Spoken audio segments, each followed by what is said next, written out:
Hai rekan-rekan, Assalamualaikum warahmatullahi wabarakatuh. Selamat datang di Persona Channel Test. Dan bagi rekan-rekan yang sedang mencari latihan soal dan juga informasi terkait kompetensi teknis dan kompetensi bidang Satpol PP untuk CPASN atau CPNS ataupun yang P3K, rekan-rekan bisa mengikuti video ini. Dan sebelum kita mulai ke pembahasan, jangan lupa like, komen, share, dan subscribe ya. Oke, kita masuk ke pembahasan dulu. Nah, di sini saya dapat informasi, baca-baca artikel. Di sini honorer Satpol PP diangkat P3K atau PNS. Nah, ini khusus video untuk Satpol PP ya. Dan begini nasib dalam rencana PP turunan Undang-Undang ASN menurut Menpan RB. Nah, saya dulu pernah buat terkait P3K Satpol PP, dan banyak yang menginformasikan juga bahwa Satpol PP itu harus dan wajib PNS berdasarkan undang-undang ya. Nah, tapi saya lihat karena kalau misalkan semua ini dari sisi saya sebagai SDM ya, HRD dan juga SDM. Nah, terlalu banyak honorer yang diangkat CPNS itu akan membebani APBD atau APBN. Nah, jadi biasanya si BKN atau Permenpan untuk yang ASN itu bakal ada yang namanya instruksi atau pembuatan jabatan baru agar si istilahnya APBN tidak membengkak. Nah, di sini saya kutip juga dari salah satu artikel yang saya baca. Di sini dalam rapat kerja Menpan RB dengan Komisi 2 DPR, BKN, dan BPKP, jumlah Satpol PP mendominasi tenaga honorer teknis lainnya, yang artinya jumlah begitu banyak. Ya, yang saya kutip ya intinya dari artikel tersebut. Nah, disebutkan bahwa terdapat lebih dari 150.000 tenaga honorer Satpol PP yang kini masih berstatus sebagai non-ASN. Hal ini menjadi permasalahan khusus di mana Undang-Undang Nomor 23 Tahun 2014 seharusnya Satpol PP itu berstatus sebagai pegawai negeri sipil atau PNS, dalam artian pengangkatan menjadi P3K melanggar undang-undang. Nah, yang tadi saya sebutkan. Dalam hal ini, karena terdapat konsep bahwa tenaga pelaksana dapat diisi oleh P3K, maka Menpan RB akan membangun jabatan baru atau jabatan PPK atau P3K pelaksana yang dapat diisi oleh Satpol PP sebagai P3K. Nah, kemudian Menpan RB juga bekerja sama dengan Kemendagri untuk mengusulkan jenis jabatan yang dapat diisi oleh Satpol PP. Hal ini dilakukan agar tidak ada PHK massal bagi tenaga honorer Satpol PP, karena kan ada undang-undang bahwa honorer itu akan dihilangkan. Maka kalau misalkan mengangkat 150.000 honorer untuk Satpol PP itu tidak mungkin karena membebani anggaran negara. Jadi dibuatkanlah jabatan baru yang nantinya di tahun 2024 ini yang saya buatkan videonya. Di tahun 2024 akan ada yang namanya Satpol PP dengan jabatan P3K seperti itu. Nah, ini source-nya di ayobandung.com. Nah, ini yang saya sering baca-baca lah ya.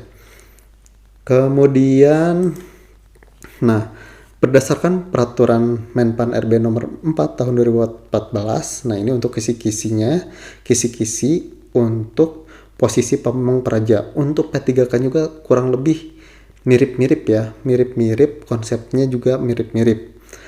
Nah, saya juga pernah dulu mengikuti seleksi baik P3K ataupun CPNS, dan saya mengikuti SKB. Itu tuh mirip-mirip antara teknis dan bidang di seleksi CPNS dan juga P3K. Nah, untuk polisi pamong praja itu kisi-kisinya mengenai tindakan non justisi, penindakan justisi, evaluasi penegakan Perda dan Perkada, rencana induk atau master plan, patroli, pengamanan dan pengawalan, pengendalian massa, deteksi dini, pemberdayaan kapasitas, serta penyelenggaraan Linmas. Ini adalah kisi-kisi untuk seleksi teknis P3K ya, dan juga SKB CPNS. Oke, lanjut ke latihannya. Oke, saya berikan waktu ini untuk soalnya berdasarkan Permenpan nomor 4 tahun 2014 ini. Oke, kita mulai latihannya, silahkan dikerjakan. Saya berikan waktu 30 detik untuk pengerjaan soal. Kalau misalkan merasa soalnya terlalu lambat, rekan-rekan bisa percepat. Kalau terlalu cepat, rekan-rekan bisa di pause dulu untuk videonya. Oke, mulai dari soal yang pertama, silahkan dikerjakan.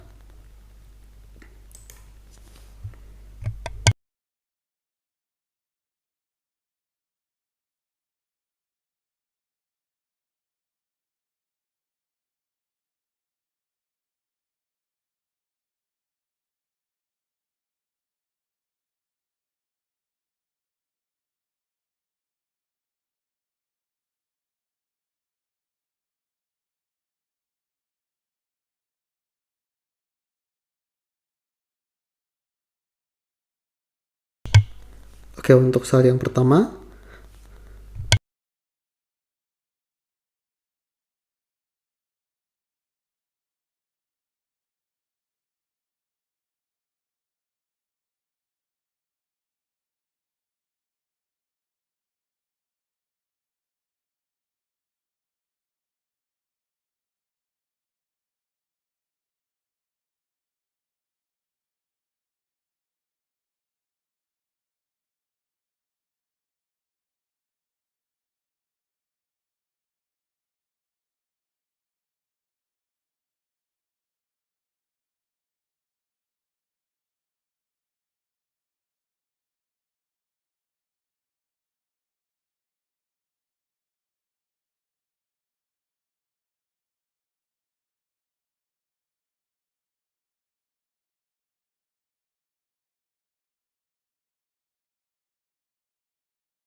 untuk full tryoutnya, rekan-rekan bisa cek link di deskripsi ya untuk full tryout soal teknis dan juga bidang untuk Satuan Polisi Pamong Praja.